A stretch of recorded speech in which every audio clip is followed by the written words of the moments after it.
Welcome back into the ESPN Esports studio. Darin Kwilinski here, and the Overwatch League season is well underway, and we are already tired of the 3-tank, 3-support meta. Please, someone save us. In the meantime, Xander Torres, who is not sick of the 3-3 meta, joins us to help power rank the top 5 teams. So let's get to it. Clocking in number 5, Seoul Dynasty, with a healthy dose of deja vu, Xander. I remember putting a lot of faith into Seoul early last year.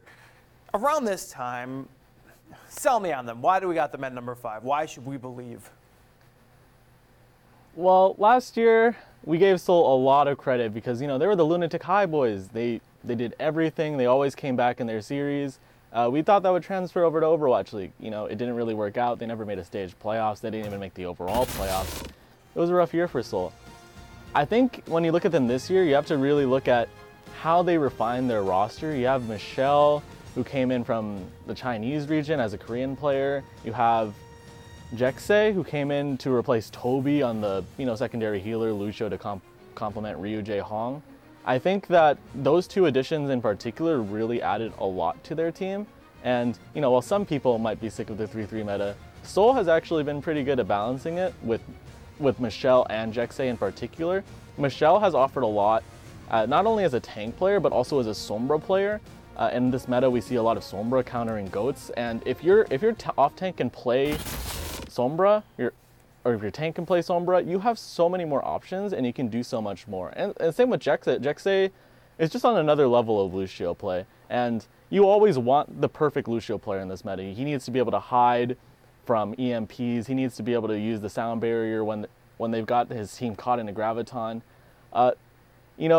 This Seoul is really has the tanks and supports front and center, and that's really important. That's more akin to what it was for Lunatic High in the past. Seoul Dynasty last year, it was Fleta. He was doing the Fleta deadlift. He was doing everything he could to keep that team together. But this year, he really has the cast around him, and Fleta isn't even the first player you talk about anymore, and I think that's a really good sign. Let's move on to number 4, Atlanta Reign, the first expansion team on our list. Their only loss this year so far was a 3-2 match against the Philadelphia Fusion. Does that mean Atlanta has the talent to make a run? Atlanta Reign has been extremely surprising, to say the least. I did not expect much of this team, but I think a lot of their talent coming out of the woodworks and performing in the Overwatch League has made a big difference, along with some other key acquisitions. So Erster, who actually played with Michelle in the Seoul Dynasty as well, has been a really key addition for them. Very flexible player, has been wonderful when he plays. And then I have to go over to the obvious one, Defran. He was on Selfless. He actually was banned from competitive Overwatch for a bit due to some misdemeanors. And I really think that he has shown that he deserves to be in this league and that he could perform at any level. In fact, he destroyed people on Torbjorn. He can play pretty much anything that you put him on, and his Zarya in particular has actually been really good in this meta, and you need a good Zarya in the 3-3 GOATs meta. He's very important to them. I think that Atlanta Reign, while they had a close match with Philly, definitely is near the top, and they are proving that they have the talent to make a deep run. They may not be the London Spitfire levels of death, although that team is struggling, but I think that they're going to have it to be a top playoff team for most of the year. Let's move on to the second expansion team in the top 5. Coming in at number 3, Paris Eternal, with wins over London, who you just mentioned, and the Los Angeles Gladiators. How much do you attribute the 3-3 tank support meta to Paris' success right now? I give them quite a bit of credit. Everyone's talking about it. European teams are the best teams at the 3-3 meta. They really figured it out. I'm not entirely sure if I agree to the fullest extent, but I see their point and I really understand where they're coming from. European contenders, while poorly supported, has actually produced a lot of talent, and the teams are very good. Obviously, Team Giganti has sent over many players to the Overwatch League, and for Paris, they just have the right players. They have Cruz, who's obviously always been a good shot-calling support player, and that's very important in the 3-3 meta. And they have Ben Best, who has been a wonderful Rhine, totally outperformed Rory in the Gladiators match. And then you even have Soon, who was in the league last year, our favorite Baguette. He has been perfectly flexible. Zarya is good. He can obviously be Widowmaker when they need that. And I think this team is really exciting. If I could bring a Brigitte into the studio, I definitely would have, because this team is really fun. Paris Eternal are for real. I think they're going to continue to perform. And our final expansion team coming in at number 2, the attack on the Vancouver Titans. A little anime joke for you, Xander. I hope you appreciate that one. This is the Runaways roster turned Canadian. They have mastered the 3-tank, 3-support meta in South Korea during Contenders, and now they're showing it off in the Overwatch League. Xander, what is preventing us from placing Vancouver at number 1? Well, the scouts haven't quite got to the Vancouver Titans, but they've really proven that they're at the top. You know, a lot of people at the start were saying, you know, Runaway, they're good. They're the best Contenders team. But what does the best Contenders team really mean?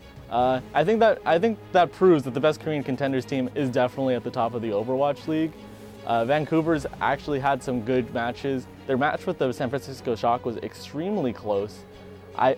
If there's one thing that's keeping them from being at the top, it's the fact that they don't have as much experience as the other teams, which is, you know, what didn't sell us before, right? Vancouver is amazing. They have amazing players. They have Haksa, they have Bumper, who came in with that amazing flanking shatter. They have Janu, who's like the perfect diva player. They're in a place where they have everything. I think the only thing that they don't have is the experience of being on the Overwatch League stage and playing such a long season. Overall, they just have a little more to prove. They feel like they're the best team right now, but you know, we can't quite place them there.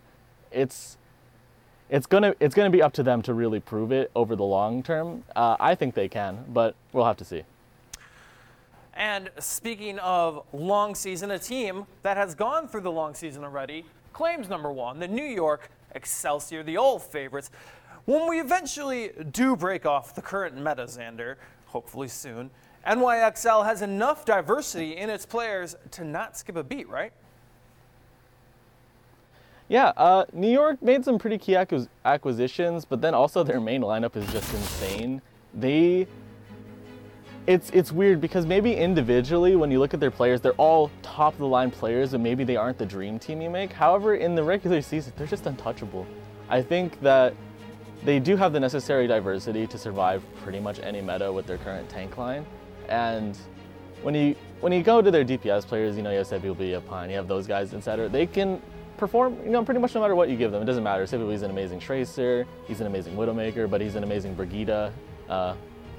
As much as people don't like that. And I think that New York has just proven that they've figured it out. They obviously fell apart at the end of last season due to the meta change, but apart from that small like blip on their record, they really show that they're meta proof and that they can figure out anything. And you obviously always have to point to Jonak. He's insane in this meta, where Zenyatta is arguably, well, he's one of the most important heroes. It's great to have Jonak, who basically does everything by himself. And then when he gets 300 HP because of Brigitte's armor, oh god, he's actually unkillable. His Transcendences can still use work, by the way, but he's still at the top of the league, and New York is going to follow that. They're going to be at the top of the league for a while. However, when they play the Titans, that's going to be a fun one. Couldn't agree more, Xander. Xander Torres, everyone, with all the right answers. And for more Overwatch League coverage, keep it locked right here on ESPN.com/esports.